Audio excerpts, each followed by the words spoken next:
Hello again, my brothers and sisters on the Dragon's Path. My name is Tim Heyer, and I believe in dragons. And I would like to show you something more about something that is maybe taboo for a lot of people, and we live in times that are very, very difficult if you talk about that. But we still have to understand that most of us are Wiccans and witches, and in this path we don't have taboo. So I'm here to talk about Draconic sex magic. And sex magic can be done alone. Most of the time, alone is better to do this, and with a partner that you have. How to begin this?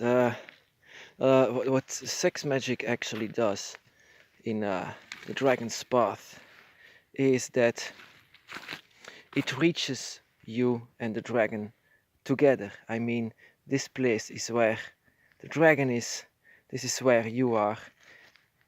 And if you have, oh, animals, and if you have connection with each other, you go like this. He puts a hand on the gate, you put a hand on the gate, and together you break the wall with it.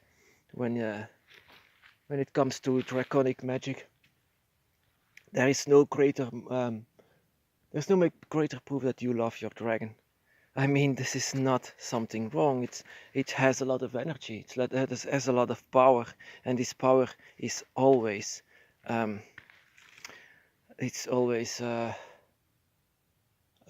forced to lesser proportions, forced to that you don't have these feelings.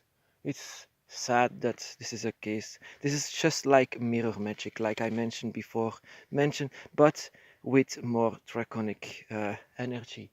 It has even more energy because what you have, yeah, the dragon also has. And when the dragon comes to you on your side, the dragon will go around you all the time. And they are, yeah, like I said before, very playful beings. Huh. Yeah, it's uncomfortable in this forest. I just hear it's children. There are no children in here.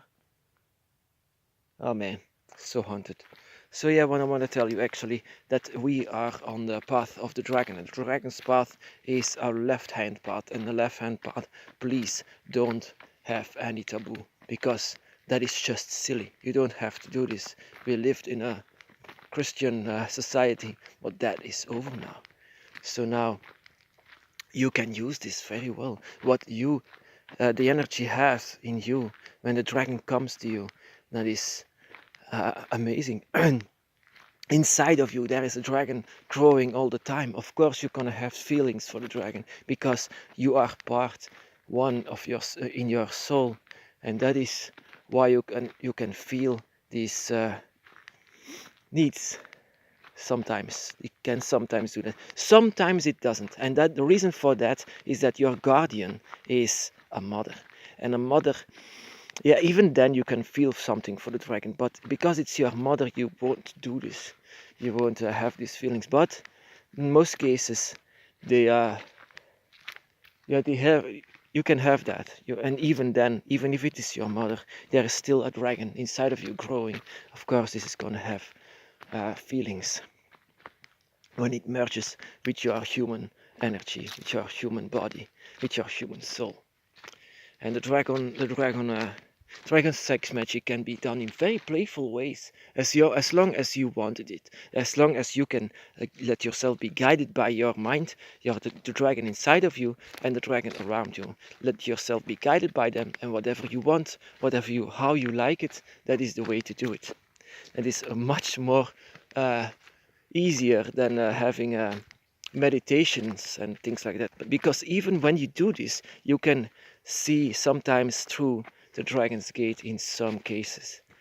That is an explosion of feelings, an explosion of satisfaction that you have. And it's not something to laugh about, because that is what I hate so much about people. They first of all, they don't take the dragon serious. They don't take sex serious. I mean, you don't have to take it too serious. I mean, it has to be something that you love, that is a gift of nature. So that you would do this just like the animals. So now, yeah, so don't be ashamed of this. Just we are witches, all the witches on all the dragons. I mean, all the Wiccan paths, all the paths of pagans' path has a lot to do with sex magic and sex energy. Yeah, because of the arrival of Judaism and all these Abrahamic religions that have problems with sex and such things like that. It's from then on, then it became suppressed, and now it is a very difficult thing to talk about. But in fact, why? Why should you? We are all the same, and that is how nature works. Let nature be God and Goddess at the same time. It created us, and it created us this way. And so, as well as the dragon. The dragon was also created like that, and every being that lived on this earth. So you have nothing to be ashamed of. It's who you are, and it's what your feelings say. Let yourself be guided by the dragon, and do whatever you want and whatever you feel. That is how magic works. We do everything from the mind. And if the mind has so much pleasure, then the mind is open for the dragon. So your mind is opening the dragon's gate. That is what I hate about people. People just say, talk light about the dragon. I mean, the dragon that doesn't exist. The dragon is a toy. The dragon is like a robot, like Saphira in Aragon. Stop it. That is not the dragon. That is a toy. That is a robot. None of it doesn't has his own mind. Her own mind, I mean. Just the same as dragons and sex and witches and everything that we stand for, everything that we can use as a name or as a habit, everything is ridiculized, and I hate that so much. So it's time for a new age where we can talk freely about this without anyone judging. So yeah, Draconic sex magic. You shouldn't do this, of course, when you're doing skyclad. Draconic skyclad is not the same. Draconic skyclad is a way to show your soul to the dragon, a way to be free and to dance with the dragon. Because the dragon looks at your soul in your energy, and the dragon likes to dance with it, so it can open gates as well. So Draconic Skyclad is just your soul dancing with the dragon's soul, and that is a big difference. So that is not sex magic. Sex magic is interaction with your body parts. And Skyclad is purely so that the dragon can see your soul. I mean, energy, your energy, and the draconic energy inside of you, so it can dance together. Skyclad and sexual magic is so different, but we are equally naked in everything that we do. Yeah, but you should, like I said, you shouldn't be ashamed of that. We are all equals on the dragon's path.